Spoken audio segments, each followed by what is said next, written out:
কালকে ভাসান থেকে আমি রাত 3টার সময় বাড়ি ফিরেছি। তো আমি কালকেই বুঝতে পেরেছি, কালকেই আমার গলা ধরে গেছিল। এমনকি আমি বাইরে কিছু খাইও নি, খেয়েছি শুধু আমি আইসক্রিমই খেয়েছি, আমি মানে কিছু খাইনি। তারপরে আমার গলা ধরে গেছে, জ্বর এসেছে। আমার ভিডিওগুলো তোলা আছে, আমি যে ভিডিওগুলো এডিট করে আপলোড করব, আমি সেইটুকুনি টাইম পাচ্ছি না। আমি আজকে সারাদিন ঘুমিয়েছি। তারপরেও তুমি দেখো, আজকে পার্সেল এলো একটা, ঠিক আছে?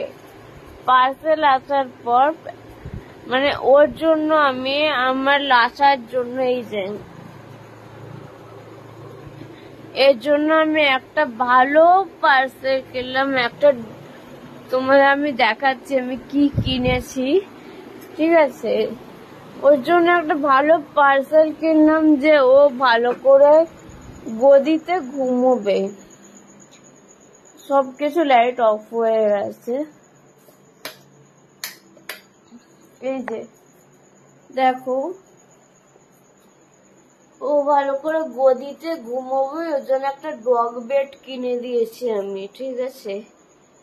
ও এখানে ঘুমোলো না, ও চলে গেল আমার কাছে। আমার কাছে গিয়েই ও ঘুমাবে। মানে ওর এত খারাপ অবস্থা হয়ে গেছে, এত শয়তান হয়ে গেছে, ও আমার কাছেই ঘুমোবে, আমার বেডেই ঘুমাবে। ও চলবে না, আর অন্য কোথাও চলবে না। অত বড় বেড ছেড়ে, অত সুন্দর গদি ছেড়ে, মানে যখন গদিটা এসছে আমি শুয়ে পড়েছিলাম। আমি আধ ঘন্টা 1 ঘন্টা আমি ঘুমিয়ে পড়েছিলাম ওর মধ্যে। ও ওইটাকে ছেড়ে এইখানে এসে আমার কাছে এসেই ও ঘুমাবো। কি পায় আমার কাছে আমি জানি না, বাট দেখো আমার কাছে এসেই ঘুমাবে। ওর হচ্ছে এটা মানে সব থেকে বদ অভ্যেস। 9 বছর 10 বছর হতে চললো, এই নভেম্বর এলে 10 বছর হবে। তবুও তবুও মানে এখনো পর্যন্ত খাইয়ে দাও, এখনো পর্যন্ত এটা করে দাও, ওটা করে দাও, সব কিছু চলবে। অত সুন্দর গদি ছেড়ে সারা সন্ধ্যাটা গদিতে ছিল, কিন্তু এখন চলে এসছে এখানে। ওর হচ্ছে না, ও একা একা ঘুমোতে পারছে না। এখনো পর্যন্ত বাড়িতে সবাই আসেনি, তো এখন ও চলে এসছে এখানে।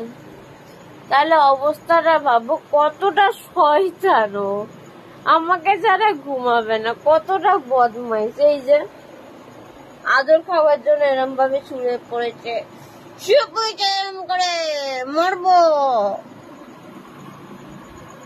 তাহলে তুমি ভাবো কি বলবে একে।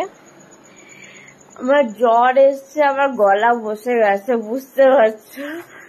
তার জন্য আমি কোনো ভিডিও কালকে মানে ভাসানের কোনো ভিডিও আমি আপলোড করতে পারিনি। আমার তার আগের দিনের ভিডিও আমি আপলোড করতে পারিনি। আমি এডিটে বসতে পারছি না, খুব আমার গলা ব্যথা করছে।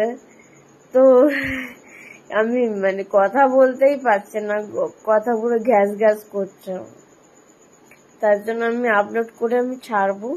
বাট আমি তোমাদের ইনস্ট্যান্ট দেখালাম যে ও রাতের বেলায় ও কি শয়তানিটা করে। ও যখনই যেখানেই থাকবে রাতের বেলায় গিয়েছে আমার পাশেই শোবে, আমার খাটেই শোবে। আমি জানি না, আমারে ছাড়া ওর ঘুম হয় না। মানে আমার পাশে আর কাউকে শুতেও দেবে না, শুধু বদ্দি ছাড়া আর কাউকে শুতে দেবে না আমার পাশে। আর আমি যদি কাউরের পাশে গিয়ে শুই, মায়ের পাশে গিয়ে শুই, হবে না। ও আমার আর মায়ের মাঝখানে ঢুকবে, তবে ও শান্তি হবে। চলো আজকের জন্য গুড নাইট। কালকে আমি সব ভিডিওগুলো আপলোড করছি। টাটা।